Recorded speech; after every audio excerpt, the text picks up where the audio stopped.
Hi guys, my name is Chris, and I just wanted to bring it to your attention on what I'm doing here.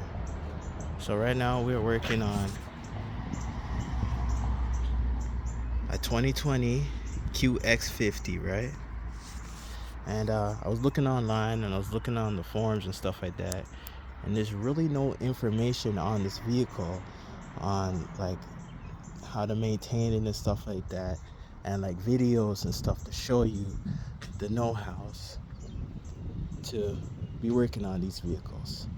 So, you know, me being the mad scientist, was kind of ticking around with some stuff, and I kind of brought it upon myself to, teach myself how to work on this engine. So this engine is kind of unique. I think this is the VC Turbo Edition engine for the QX50. It's 2020 model, and yeah, I think it's pretty interesting. The layout is it's a regular rear mounted turbo setup. You just gotta, if you're mechanically inclined, to figure out, how a turbo system works and stuff like that. So basically, you'll get around to understanding how this engine works. But yeah, today, well, since this is a newer model, and no one's really worked on this engine as of yet or seen any videos, so I might as well be the first one, so you guys can just check it out. I'm gonna be checking the spark plugs. So the thing is, this thing looks like, what's that engine? The QR25DE in a way, or the MR20 engines, from the older, it's from like the older Sentras and stuff. That kind of motor.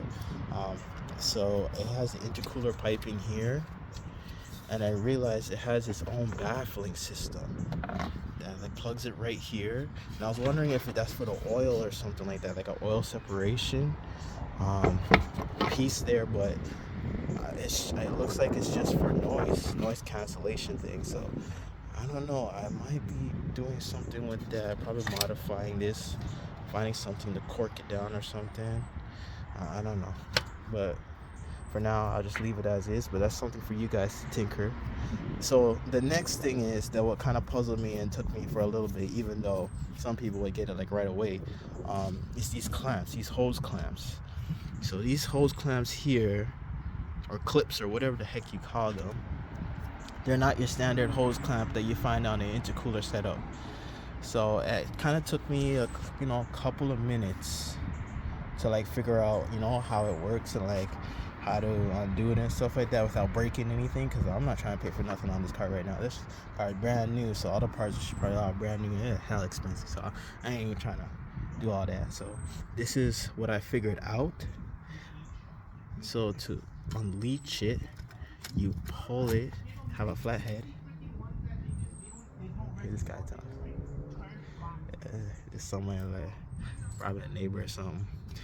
They're just walking through the neighborhood. Okay, anyways, but yeah. So this clip here, you use a flat head and you twist it, right? And this piece here that clips onto the intercooler here, that gives it a tight grip, it loosens up a bit.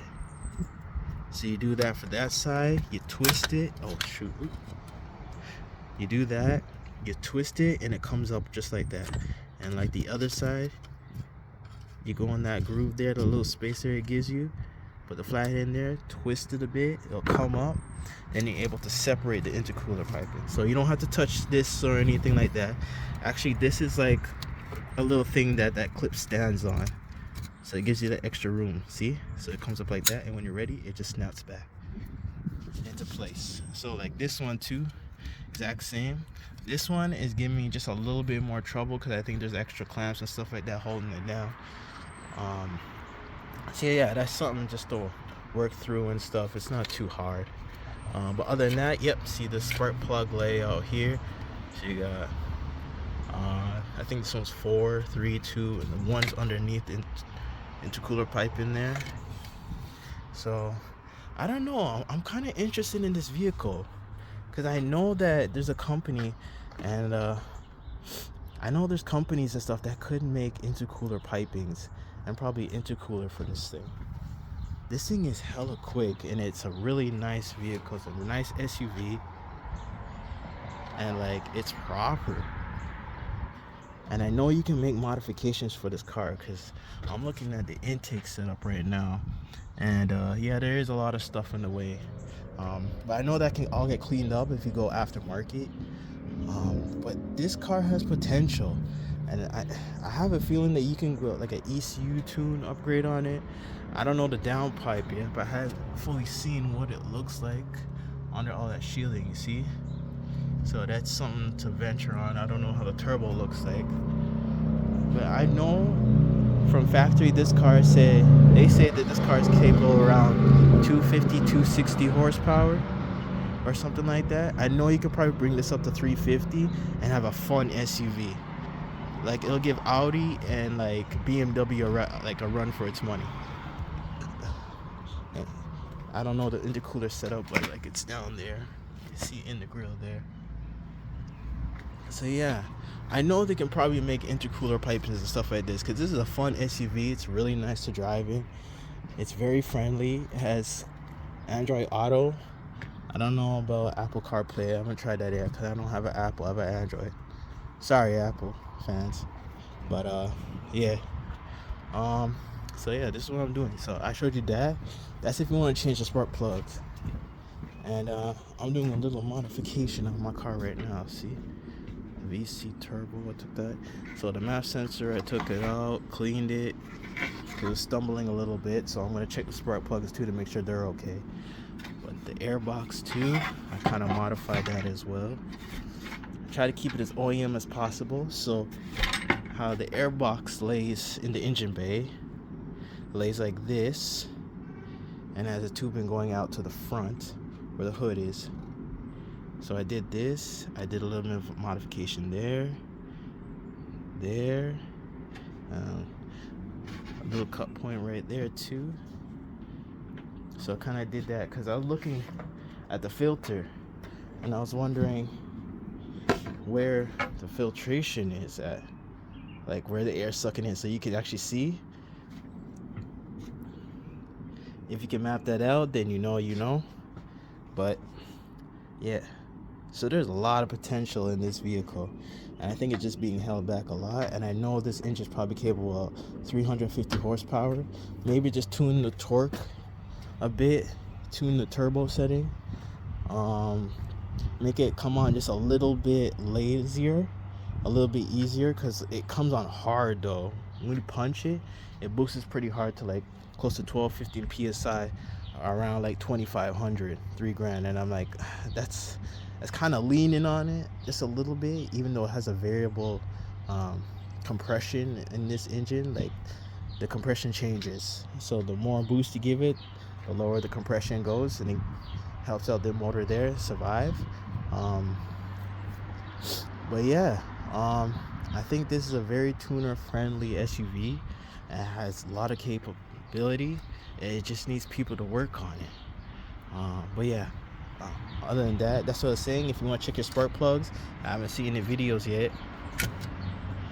That's how you check your spark plug. You just got to remove this pipe in here, this plastic pipe in, and you should be good to go. The clips, you'll figure that on your own when you start doing it. It's really easy. Just be gentle. And so I just finished putting everything back together. The spark plug holes, when you're doing the spark plugs, it's weird. I had a 14, like a socket 14, and it fits in there, but it's weird though. It's like it catches the spark plug at like the very top of like where it holds on for the socket, so you can unscrew it out. It's weird, like it doesn't go deep. It doesn't go deep, and like the spark plug holes was like very, very tight, and I was just like, oh, I gotta admit, like I was kind of shook though. Like I was kind of afraid to like put the socket deep inside like the engine to get the spark plug out, and it was so tight to the point that like I thought like the socket would get stuck in the spark plug hole, and like it'll just be a complete catastrophe. So it's like really tight in there even for a 14. So I don't know, maybe I was just being a pussy, but like I just didn't want to go through that bullshit. So I was just like, I'm just gonna leave it for there. But like, yeah, if you want to do spark plugs, that's how you do it. But I did do the intake mod, and this is how it sounds. I think the ECU is still getting adjusted to the new airflow, but this is how it sounds.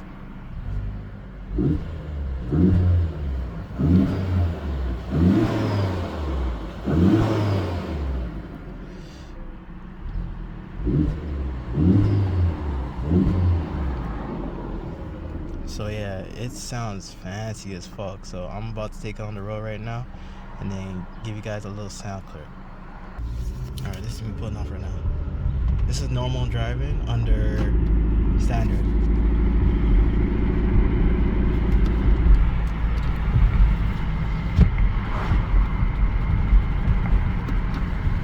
Let's see if you hear it inside.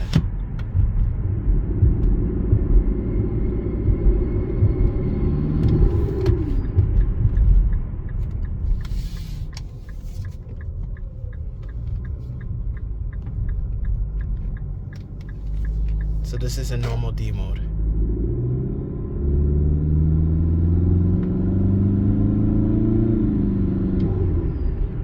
Oh shit. Fuck, I forgot there's a speed camera there. Damn! I forgot the speed camera. Oh shit. Uh-oh.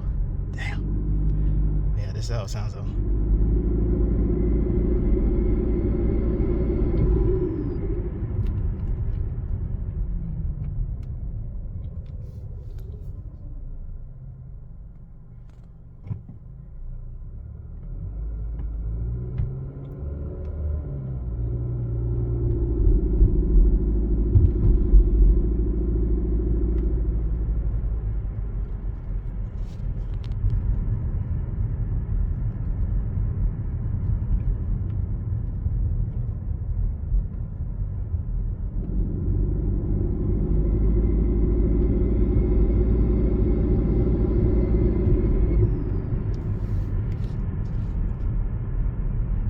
But yeah, like, yo, it sounds loud as fuck, bro. Like, for an intake for a turbo, oh my gosh. Like, you hear like the spool up noise, and you can actually hear the blow off now going off on this thing.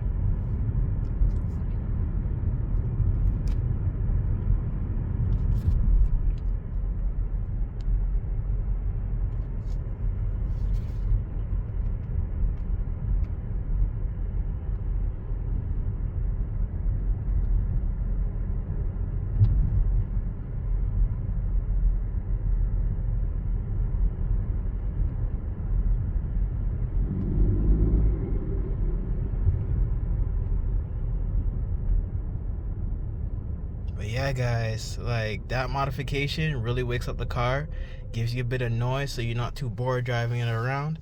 And man, I can't wait till they actually make intakes for this thing, cause like, yo, boy, this thing is gonna be loud as fuck, bro. Like, it sounds proper and it's loud, it's throaty, you get a nice growl to it when you just give it a little bit of throttle. And like, it feels good though, it feels good. Okay, let me just give you guys another sound clip, one more sound clip at this lay. So this is when I take off.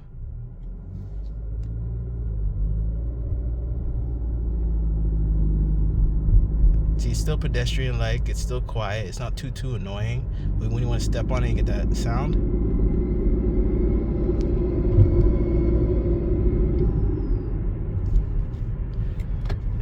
So it gives you that noise. So yeah, thank you guys for listening and tuning in, and I don't know, might be going on some more stuff. So yeah, stay safe, stay blessed.